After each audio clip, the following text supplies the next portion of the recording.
When God called you, do not hold back just because imong family dili ing anak ka kursunada nga makabalo sa kamatuoran.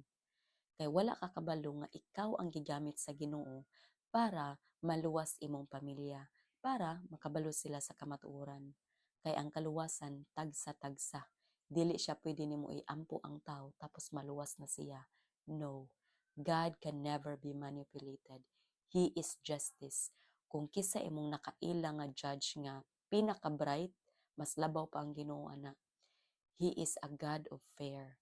Dili nimo pwede nga iampo nimo ang makasasala tapos maluwas na siya. No, you have to come to the Lord and surrender your heart. You have to obey to God's law. You have to obey to God's will for you. And kung tinuod nga importante nimo imong pamilya, dapat imo pod naon-naon ang ilang kaluwasan. Dili lang kung unsa ang naa diri sa kalibutan.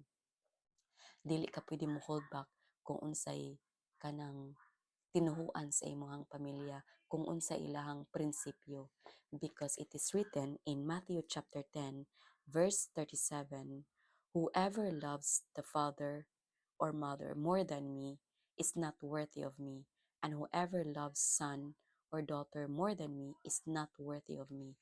That is what Jesus Christ said.